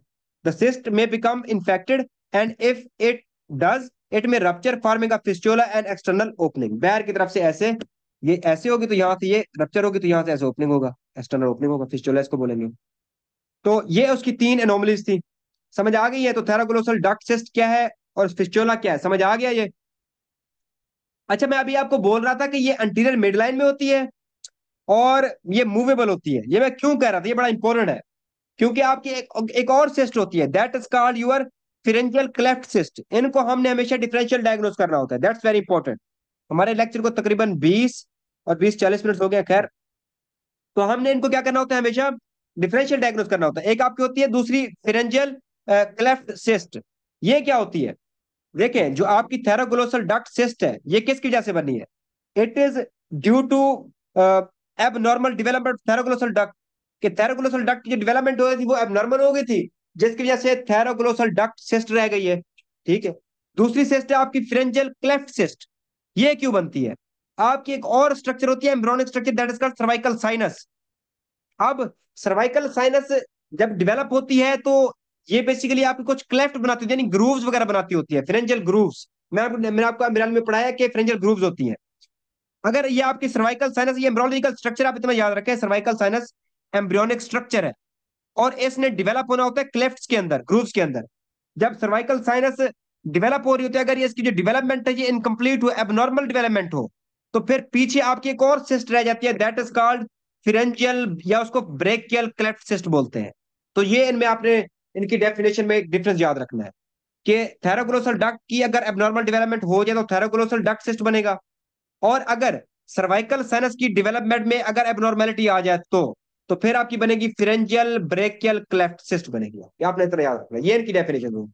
और बाकी इनमें जो डिफरेंशिएशन है वो मैं बता देता हूँ आपको, कि इनकी अगर ओरिजिन की बात करें तो ये ब्रेकियल या फिर फिरेंजियल क्लेफ्ट सिस्ट, और ये आपकी it's not a pharyngeal cleft cyst, यहाँ पर मिस्टेक है, it's not a pharyngeal cleft cyst, it is a thyroglossal duct cyst. ठीक है। तो ये थेराग्लोसल डक्ट सिस्ट है, ये मैं चेंजमेंट कर दूंगा, ये फिरेंजियल इधर आना चाहिए। ठीक है। तो वो कहता है ब्रेकियल या फिर फ्रेंजियल जो क्लेफ्ट सिस्ट है उसका ओरिजिन क्या है? Persistence of brachial फ्रेंजियल cleft. तो मैंने आपको बता दिया है कि सर्वाइकल जो आपकी साइनस होती है ये क्या बनाती होती है, क्लेफ्ट बनाती होती है, और अगर ये क्लेफ्ट बनने के बाद ये डीजेनरेट हो जाती है, अगर डीजेनरेट ना हो, रह जाए, तो इनको हम बोलेंगे ब्रेकियल फ्रेंजियल क्लेफ्ट। और परसिस्टेंस ऑफ, यानी थेराग्लोसल डक्ट को डीजेनरेट होना होता है, अगर ये डीजेनरेट ना हो फिर इसको हम क्या बोलेंगे, थेराग्लोसल डक्ट सिस्ट। नेक्स्ट, इनकी लोकेशन क्या है? मैंने आपको, अच्छा, बहुत इंपॉर्टेंट बात, लोकेशन मैंने इसको आपके थेरोग्लोसल डक्ट मैंने पहले बता दिया कि ये मिड लाइन और अंटीरियर साइड पे होती है, नियर द हेड बोन। ये हेड बोन हो गई, ये आपकी नेक यहाँ पर होती है, इधर होती है, ये अंटीरियर साइड पर और मिड लाइन में होती है। और अगर हम बात करें आपकी ब्रेकियल क्लेफ्ट सिस्ट या प्रेफरेंशियल क्लेफ्ट सिस्ट की, तो वो लैटरल नेक में होती है।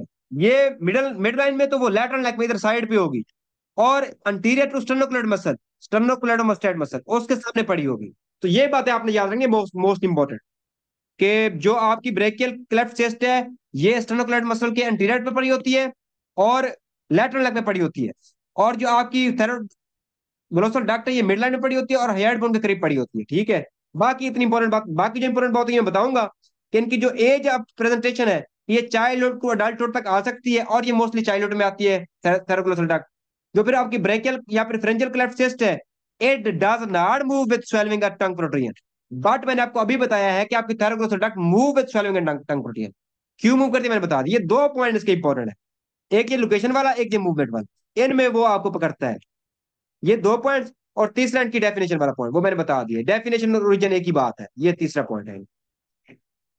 अब कॉमन साइट्स वो मैंने बता दी है, along the anterior part of sternocleidomastoid muscles, angle of mandible वहां ये बनता है, और ये anywhere along the thyroglossal duct pathway mid line पे बनती है। ये क्लिनिकल पर दोनों पेनलेस होती हैं, ये स्लो ग्रोइंग होती है, लेटरल नेक मास होता है, ये भी painless, mid line neck mass moves with swelling, वही पुराने पॉइंट रिपीट कर रहा है वो। Risk of infection, yes, often respiratory infection होने के बाद फिर आपको मोस्टली आपको ब्रेकियल क्लेफ्ट सिस्ट के इन्फेक्शन हो जाते हैं। और इसका यस में लीड टू ड्रेनिंग फिस्टुला, मैंने अभी बता दिया, इसका भी मैंने बताया कि इससे फिस्टुला हो सकता है जब इन्फेक्शन होता है। तो डॉक्टर बताया मुझे, ये इसकी एनोमलीज हमने पढ़ी है, तीन एनोमलीज थी। Ectopic thyroid gland, ectopic thyroid tissues, उनमें हमने लिंगुअल थायराइड को डिस्कस किया है, क्लिनिकल इंपॉर्टेंट था कि अगर ये बन जाए तो इसको रिमूव करते हुए एहतियात करनी है आपने। और तीसरा था thyroglossal duct cyst and fistula. उनकी डेफिनेशन के बाद मैंने इंपॉर्टेंट डिफरेंशियल डायग्नोज बताया, thyroglossal duct versus pharyngeal cleft cyst. इनके तीन इनकी डेफिनेशन इंपॉर्टेंट है, लोकेशन इंपॉर्टेंट है, और मोबाइलिटी इनकी इंपॉर्टेंट है। ये भाई ये तीन पॉइंट थे बड़े बहुत इंपॉर्टेंट। तो until here we talked about the definition of thyroid glands, then उनकी एम्ब्रियोलॉजिकल डेवलपमेंट, देन उनकी एनोमलीज की हमने बात की है। यहां तक कोई सवाल हो तो आप लोग मुझे बता सकते हैं। उसके बाद ये 1.5 पेज और ये 2 पेजेस रह गए, इसको हम खत्म करते हैं क्योंकि अभी 45 मिनट रह गए हैं। तो अभी 20 मिनट और लगने, हमारा लेक्चर खत्म हो जाना, दूसरा लेक्चर नहीं करते हम, इसको इधर ही खत्म करते हैं आज। बताया मुझे डॉक्टर, समझ आ गया है? 1.5 पेज, 2.5 पेज हो गया है, तो अभी 2 पेजेस ही रहते हैं। 2.5 पेज हो गया तो 4.5 पेजेस है इसके, तो आधा ये, एक ये, 1.5, तो बस 2 पेजेस ही रहते हैं। तो ठीक है, क्लियर है। तो अभी करा दो ना, ये 20 मिनट और लगने हैं। अगला आसान है, अगला इसकी एनाटॉमी के बारे में हम जा रहे हैं अब, कि इसकी ब्लड सप्लाई देखेंगे, इसकी नर्व सप्लाई देखेंगे, वेनस ड्रेनेज देखेंगे, लिम्फेटिक ड्रेनेज देखेंगे, दैट्स इट। उसके बाद हमारा थायराइड ग्लैंड भी खत्म, उसकी एनाटॉमी, उसकी एम्ब्रियोलॉजी खत्म। तो मैं इसको अभी पढ़ा देता हूँ, ठीक है? तो देखें जी, अब फर्स्ट ऑफ ऑल हम इसकी बात करते हैं, blood supply to thyroid gland, कि उसकी आर्टीरियल सप्लाई क्या है, वेनस ड्रेनेज क्या है, ये आपने इसको जरा गौर से देखना है, ठीक है? तो देखें, वो कहता है थायराइड ग्लैंड्स को जो ब्लड सप्लाई होती है वो बहुत रिच होती है, वेरी रिच ब्लड सप्लाई। क्यों इसकी ब्लड सप्लाई रिच क्यों होती है? क्योंकि आपको पता है कि ये बहुत असेंशियल है, सपोर्ट इट्स फंक्शन। इसने हार्मोन, थायराइड हार्मोन प्रोड्यूस करने होते हैं जो आपके मेटाबॉलिज्म के लिए और ग्रोथ के लिए बहुत इंपॉर्टेंट होती है, इसलिए इसकी जो ब्लड सप्लाई होती है वो बहुत रिच होती है, ठीक है? ये बहुत इंपॉर्टेंट फंक्शन करता है। तो अब इसकी आपने 2 आर्टरीज याद रखनी है और 3 वेन्स याद रखनी है, बस इसकी ब्लड सप्लाई इसमें कवर अप हो जाएगी, ठीक है? और तीसरी एक आर्टरी है, वो इतनी इंपॉर्टेंट नहीं है, थर्ड वन आर्टरी, तो इतनी इंपॉर्टेंट नहीं है, लेकिन आपने उसको सुन लेना है। तो 2 आर्टरीज और 3 वेन्स, उनके पेयर होते हैं, यानी 2 आर्टरीज के पेयर, 3 वेन्स के पेयर आपने याद रखने हैं। पहले आर्टरीज की बात करते हैं। तो देखें, ये आपकी आर्च ऑफ एओर्टा है, और आर्च ऑफ एओर्टा से ये आपका ब्रेकियोसेफेलिक आर्टरी है, और ब्रेकियोसेफेलिक आर्टरी से ये आपकी राइट सबक्लेविन आर्टरी है, और ये आपकी राइट कॉमन कैरोटिड आर्टरी है, यस। और ये आपकी लेफ्ट सबक्लेविन आर्टरी है, और ये आपकी लेफ्ट कॉमन कैरोटिड आर्टरी है। और लेफ्ट कॉमन कैरोटिड आर्टरी ऊपर जाके आपकी एक्सटर्नल कैरोटिड आर्टरी देगी और इंटरनल कैरोटिड आर्टरी देगी, ठीक है? और इसी तरह आपकी राइट कॉमन कैरोटिड आर्टरी भी ऊपर जाकर right external and right internal आपकी ब्रांचेस देगी, ठीक है? ये बात तो सबको पता है, मैंने बार बार पढ़ाई हुई है, मैंने कार्डियोलॉजी में भी पढ़ाई थी, न्यूरोलॉजी में भी पढ़ाई थी। तो देखें जी, अब वो कहते हैं इसकी 2 आर्टरीज आपने याद रखनी है। पहली आर्टरी, वो कहता है जो एक्सटर्नल कैरोटिड आर्टरी है, ये वाली external carotid artery, external carotid artery से एक आर्टरी निकलती है, दैट इज कॉल्ड, मैं ऐसा करता हूं, इधर बना देता हूं ताकि आपको अच्छे से समझ आ जाए, फिर इस पे आ जाऊंगा कि ये मैं थायराइड ग्लैंड बना देता हूं। तो let me change the colour. अब ये आपकी कॉमन कैरोटिड आर्टरी, उससे ये एक आपकी बन गई इंटरनल कैरोटिड आर्टरी, और एक आपकी ये बन गई एक्सटर्नल कैरोटिड आर्टरी। जो एक्सटर्नल कैरोटिड आर्टरी होता है उससे एक ब्रांच निकलती है यहां से, this branch is called superior thyroid artery, superior thyroid artery. और सुपीरियर थायराइड आर्टरी ऊपर से आके सप्लाई करती है आपके इधर से, सुपीरियर, आप superior pole of your gland, इसके सुपीरियर पार्ट को सप्लाई करेगी, और साथ में सप्लाई करेगी अस्थमस को, इसको। तो इधर से भी आपकी जो एक्सटर्नल कैरोटिड आर्टरी होगी उससे क्या निकलेगी, आपकी सुपीरियर थायराइड आर्टरी, वो इधर से सुपीरियर पार्ट ऑफ इसको सप्लाई करेगी और अस्थमस को सप्लाई कर देगी, ठीक है? तो superior part of your thyroid gland और अस्थमस वो सप्लाई हो गया। अब अगली आर्टरी की तरफ बढ़ते हैं। नेक्स्ट आपकी आर्टरी होती है इंफीरियर थायराइड आर्टरी। अब आपका यहां से ये arch of aorta, arch of aorta से यहां से निकलती है आपकी सबक्लेविन आर्टरी, ठीक है? अब सब क्लेविन आर्टरी से एक आर्टरी निकलती है, सब क्लेविन आर्टरी से एक और आर्टरी निकलती है, ये वाली आर्टरी आपकी निकलती है एक artery, this is called thyro cervical artery, thyro cervical artery. अब इस सर्वाइकल थैरो सर्वाइकल आर्टरी से 3 ब्रांचेस निकलती है, 1 2, लेकिन हमारे काम की तीसरी आर्टरी है, this third one is called the inferior thyroid artery. अब इंफीरियर थायराइड आर्टरी क्या किसको सप्लाई करती है? It supplies the inferior poles of thyroid gland. ठीक है, बाकी इंफीरियर पार्ट बच गया था, उसको सप्लाई करती है इधर से भी, इंफीरियर पार्ट को सप्लाई करेगी राइट एंड लेफ्ट दोनों साइड से। ठीक है, और पोस्टीरियर साइड पे आपका पैराथायराइड ग्लैंड होता है, ये पैराथायराइड ग्लैंड को भी सप्लाई करती है, पैराथायराइड ग्लैंड भी ये सप्लाई कर देती है। तो ये आपने दो इसकी आर्टरीज याद रखनी है। तो ये आर्टरी समझ आ गई आपको इसकी? ये दो आर्टरीज आपने बस इतना याद रखना है कि देखे, आपकी एक्सटर्नल कैरोटिड आर्टरी से आती है सुपीरियर थायराइड आर्टरी, वो यहां से निकलती है, वो सप्लाई करती है superior part of your thyroid और अस्थमस को, इधर से भी और इधर से भी, राइट एंड लेफ्ट दोनों आर्टरीज आती हैं, पेयर होता है इसका पूरा।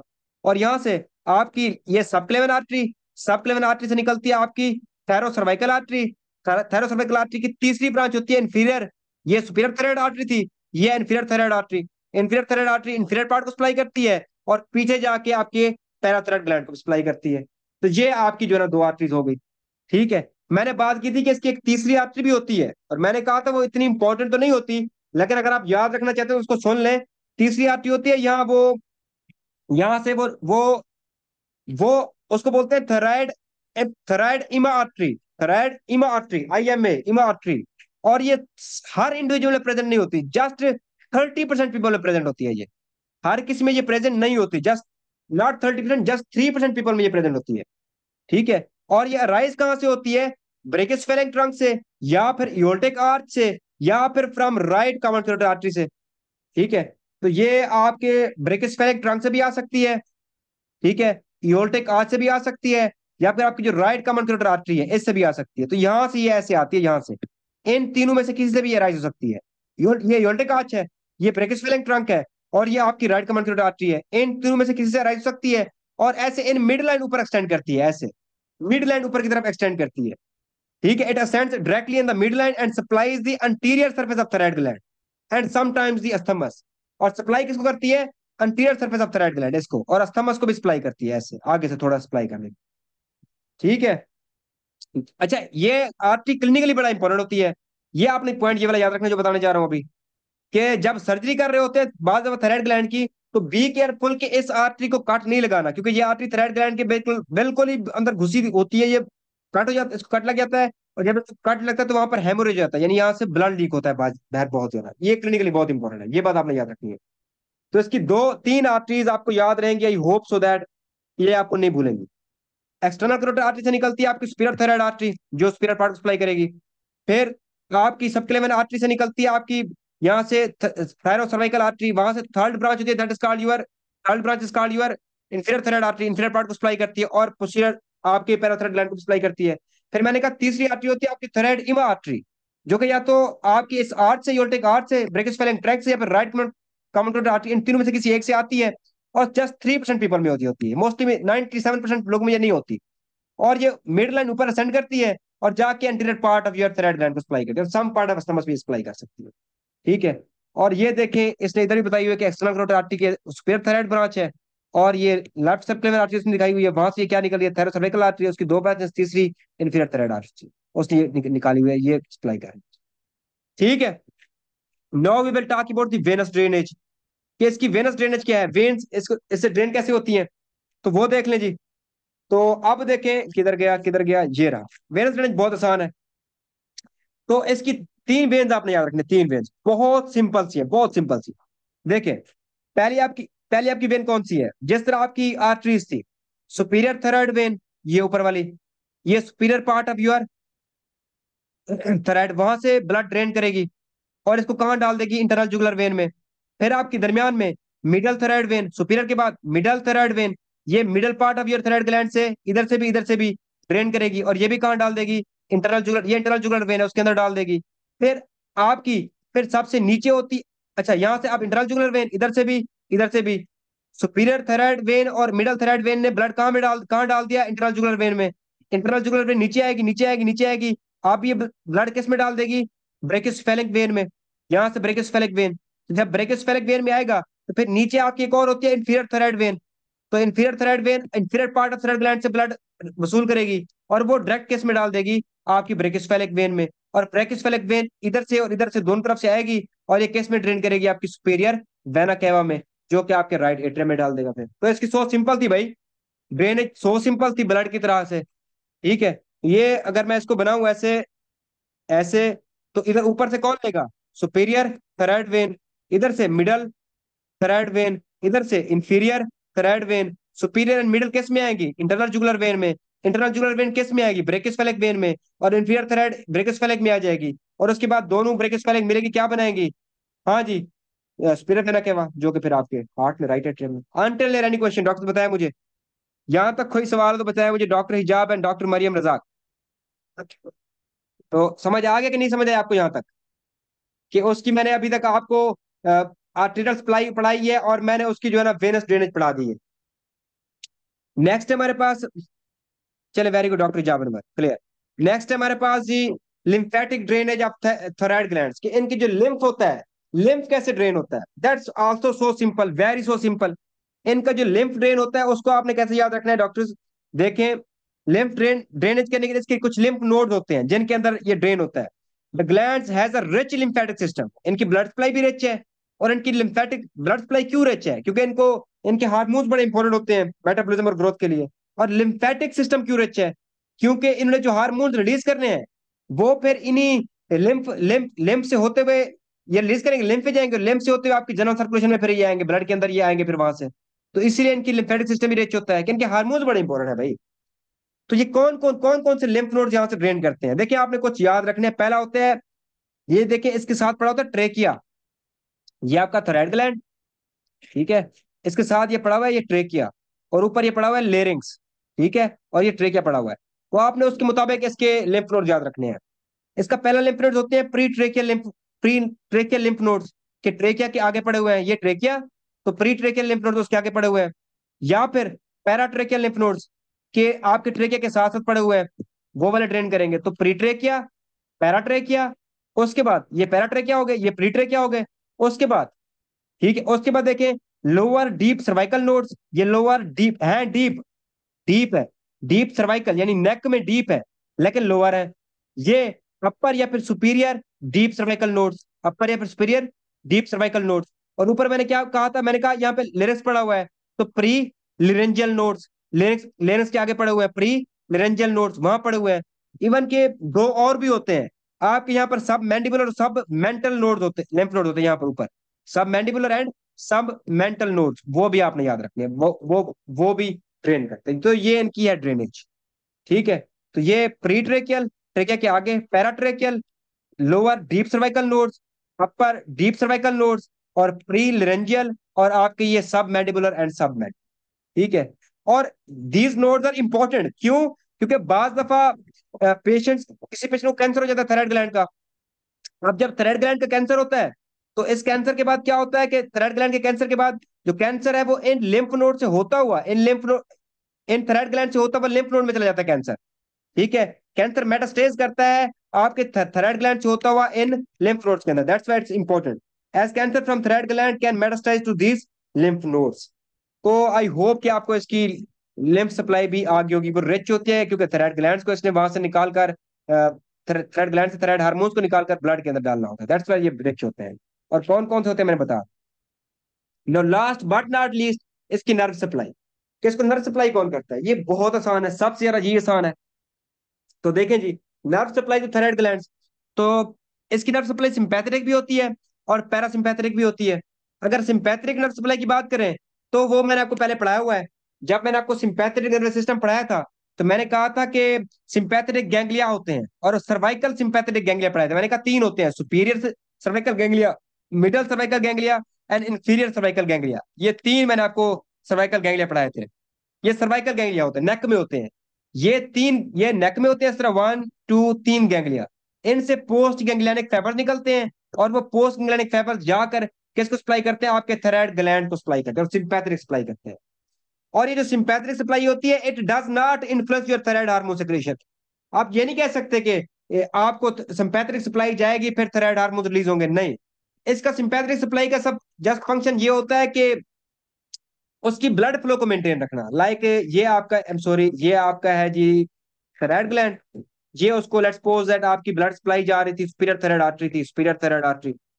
जब सिंपैथेटिक नर्वस सिस्टम एक्टिवेट होता है, तो उसके बाद क्या होता है फिर आपको पता है कि वेसल्स हमेशा क्या करती है? वेजो कंस्ट्रिक्शन होती है उनकी। जब वेसल्स की वेजो कंस्ट्रिक्शन होती है, तो इस तरफ जो ब्लड फ्लो है वो कम हो जाता है। जब इस तरफ ब्लड फ्लो कम जाता है तो ये रिड्यूस ब्लड फ्लो करता है। तो बस सिंपैथेटिक नर्वस सिस्टम की इसकी सप्लाई क्या है, आपने सर्वाइकल गैंग्लिया याद रखने हैं, सुपीरियर, मिडल एंड इंफीरियर। ठीक है, तीन cervical ganglia, superior, middle and inferior, ये सप्लाई करते हैं, उसको सिंपैथेटिक सप्लाई देते हैं। ठीक है, और इनका फंक्शन जस्ट क्या होता है कि जब सिंपैथेटिक नर्वस सिस्टम एक्टिवेट होता है तो जो आर्टरीज ब्लड सप्लाई करती हैं उनकी वेसोकंस्ट्रिक्शन होती है और ब्लड फ्लो कम हो जाता है। बस ये आपकी जो हार्मोन की सेक्रेशन है उसको ये इफेक्ट नहीं करते। हार्मोन की सेक्रेशन को कौन इफेक्ट करता है, आपका पैरासिम्पैथेटिक नर्व। ठीक है, ये इसको इफेक्ट करती है। अब पैरासिम्पैथेटिक नर्व की जो सप्लाई है वो बड़ी आसान है, आपने इसको जस्ट देखना है थोड़ा सा। तो देखें जी इस डायग्राम के ऊपर, तो इनकी जो पैरासिम्पैथेटिक सप्लाई होती है वो क्रैनियल नर्व 10 से होती है। आई am sorry, let me change the colour ताकि कुछ प्रोमिनेंट सा हो।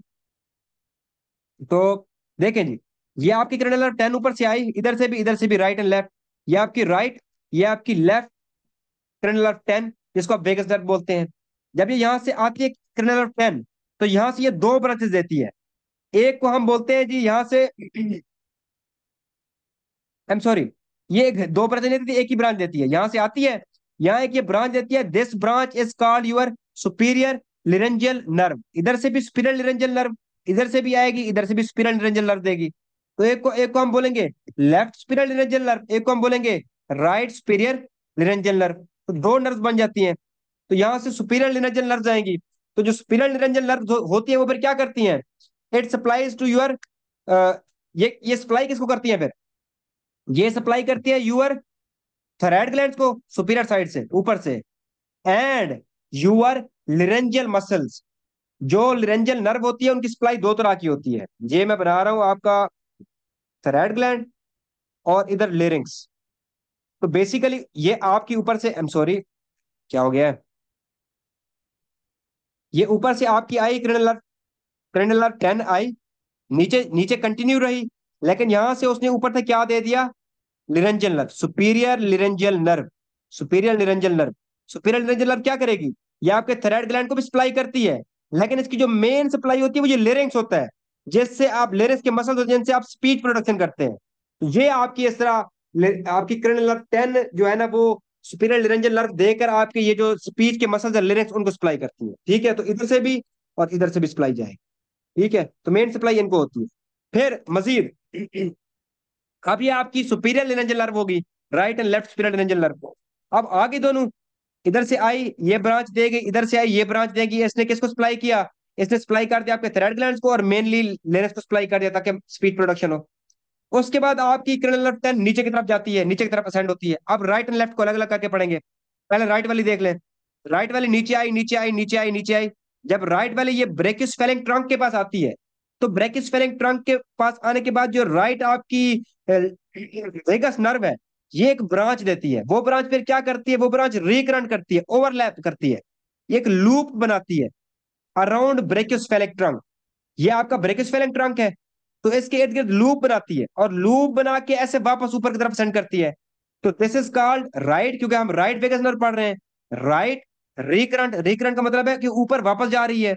और लिरेंजल नर्व, तो ये लिरेंजल नर्व है, ये ऊपर की तरफ असेंड करती है और किसको सप्लाई करती है, राइट है तो राइट आप सप्लाई करेगी थायराइड ग्लैंड्स को, लेकिन पार्शली सप्लाई करेगी, उसकी मेन सप्लाई किसको होगी, वेरी गुड, लेरिस को। ठीक है, अब लेफ्ट की बात करते हैं। लेफ्ट वेगस नर्व इधर से left superior superior laryngeal nerve दे देगी और नीचे आएगी, फिर आएगी आएगी आएगी। अब जब ये नीचे आएगी तो ये एक ब्रांच देगी, that is called left recurrent laryngeal nerve, लेकिन ये लूप बनाएगी अराउंड द इयोल्टिक आर्च। ये बात आपने याद रखनी है कि जो लेफ्ट रिकरेंट लेरेंजियल नर्व है ये लूप बनाती है अराउंड द इयोल्टिक आर्च, और जो राइट वाली है वो लूप बनाती है अराउंड द ब्रैकियोस्फेरिक ट्रंक। ब्रैकियोस्फेरिक ट्रंक उसके इर्द गिर्द वो क्या करती है, लूप बनाती है। फिर ये ऊपर की तरफ सेंड करती है, सप्लाई करती है आपके थायराइड ग्लैंड को, लेकिन इसकी मेन सप्लाई किसको होती है, यूरोप्लेटोडेर्मी की, आपके लेरिस के मसल को, ताकि स्पीच की प्रोडक्शन। तो ये थी इसकी जो है ना पैरासिम्पैथेटिक सप्लाई, और ये आपकी पैरासिम्पैथेटिक सप्लाई है। सिंपैथेटिक मैंने पढ़ा दी थी, ये पैरासिम्पैथेटिक है। तो क्रैनियल टेंस सप्लाई करती है, ऊपर से आती है सुपीरियर ब्रांचेस जो कि थ्रेड ग्लैंड को सप्लाई करती है, लेकिन मेनली लेनस के मसल्स को, ताकि स्पीच प्रोडक्शन हो। फिर नीचे सेंड करती हैं, और जब नीचे की तरफ आती है जो राइट वाली है, राइट वाली लूप ऊपर की तरफ बनाती है ब्रेकियोस्फेरिंग से, और right recurrent right right recurrent laryngeal nerve जो कि थ्रेड ग्लैंड को और मेनली रेस के मसल्स को, ताकि स्पीच प्रोडक्शन हो। और लेफ्ट वाली लूप बनाती है अराउंड योर यूल्टिक आर्च, ऊपर सेंड करती है थ्रेड ग्लैंड को और इसको सप्लाई करती है। तो ये आपकी उसकी पैरासिम्पैथेटिक सप्लाई थी।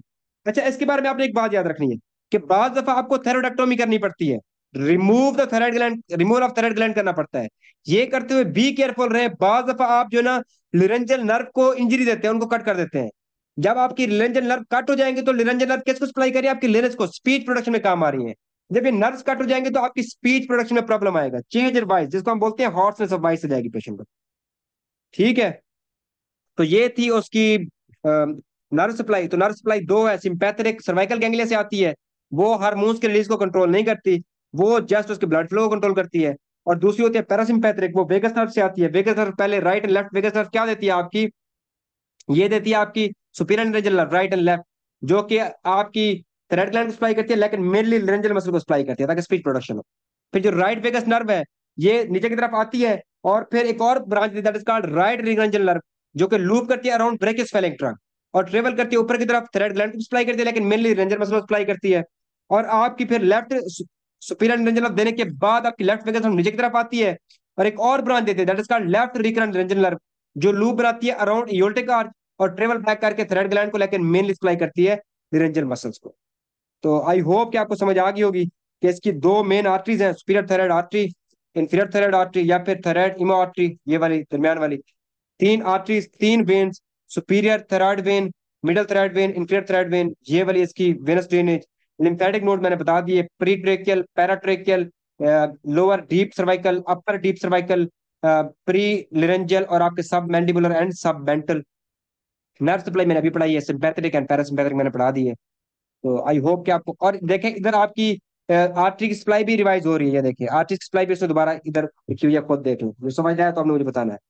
तो ये उसकी एनाटॉमी थी। बाकी मैंने इसकी बाकी मैंने इसकी डेफिनेशन पढ़ाई थी, और एम्ब्रियोलॉजिकल डेवलपमेंट पढ़ाई थी कि ये कैसे डेवलप होती है, इसके स्टेजेस क्या है, फॉर्मेशन ऑफ फॉलिकल्स, जो सेल्स हैं, फॉलिकुलर सेल्स, पैराफॉलिकुलर सेल्स कहाँ से आते हैं, तीन एनोमलीज पढ़ाई थी। लिंगुअल थेराइड ग्लैंड पढ़ाया था, इसका डिफरेंशिएशन मैंने पढ़ाया था, आई एम सॉरी, क्लिनिकल इंपॉर्टेंस पढ़ाई थी। फिर थैलाकोलोसल डक्ट सिस्ट एंड फिस्टुला, ये तीसरा उसका एनोमली थी। और इन दोनों में डिफरेंस मैंने बताया था, मैंने कहा कि तीन, इनकी डेफिनेशन, उसके बाद इनकी लोकेशन एंड मोबाइलिटी, ये तीन पॉइंट्स इनके इंपॉर्टेंट है। चले इसको फास्टेड से रीड करते हैं, देन हमारी क्लास खत्म हो चुकी है। चले देखें जी। तो देखें थायराइड डेवलपमेंट। थायराइड डेवल्टिकुलम, जो कि थायराइड प्रीमोल्डियम से डेवलप आता है, arises from floor of primitive pharynx. ठीक है, उसी की बात कर रहा है, primitive pharynx, first and second pharyngeal pouch पे जो एंडोडर्म है, एंडोडर्म से क्या बनता है, थायराइड प्रीमोल्डियम बनता है, फिर वहां से थायराइड डाइवर्टिकुलम बनता है, and descends into neck, connected to the tongue by the thyroglossal duct. Yes, thyroglossal duct होती है, फिर फोराmen सीकम होता है, फिर टंग होती है, तो कनेक्टेड होता है, विच नॉर्मली डिसअपियर्स, जो नॉर्मली डिसअपियर हो जाती है thyroglossal duct, but may persistent as cyst और पैरामिडल लोब ऑफ थायराइड। तो मैंने कहा था वैसे इसका डिस्टल पार्ट भी डिस्ट्रॉय हो जाता है, लेकिन बाज दफा पैरामिडल लोब के तौर पर रह जाता है। Foramen caecum is normal remnant of thyroglossal duct, तो वो मैंने बता दिया था आपको। Most common ectopic thyroid tissue site is tongue. Lingual thyroid मैंने बड़ा इंपॉर्टेंट बताया है कि अगर आप इसको रिमूवल में result in hypothyroidism if it is only thyroid tissue. अगर ये सिर्फ यहाँ पर टिश्यू प्रेजेंट है, नीचे नॉर्मल लोकेशन पर प्रेजेंट नहीं है, तो इसको रिमूव करेंगे तो हाइपोथायराइडिज्म हो जाएगा। तो साथ में आपने हार्मोनल रिप्लेसमेंट थेरेपी देनी है। Thyroglossal duct cyst presents as an anterior midline neck mass that moves with swelling or protrusion of neck versus, ये इनका डिफरेंस मैंने आपको बता दिया बड़ा डिटेल में। और अगर थैराइड फॉलिकुलर सेल्स, ये वह थैराइड फॉलिकुलर सेल्स है, तो ये एंडोडर्म से डेवलप होते हैं, और parafollicular cells fourth pharyngeal pouch से डेवलप होते हैं। तो follicular cells first and second pharyngeal pouch से, और para follicular cells fourth pharyngeal pouch से। अल्टीमो अल्टीमो क्या था वो, कौन सी बॉडी थी यार, मुझे खुद को भूल गई है। अल्टीमो ब्रेकियल बॉडी, ठीक है, उससे ये डेवलप होता है। ठीक है, तो न्यूरल क्रैश सेल से। ये देखें उसने ये सिस्ट दिखाई भी हुई है, ये देखें CT MRI के अंदर, ये आपको सिस्ट नजर आ रही होगी। और बाकी मैंने आपको ये सारी पढ़ा दी, ये देखें इसमें एनाटॉमी देख लें बाकी।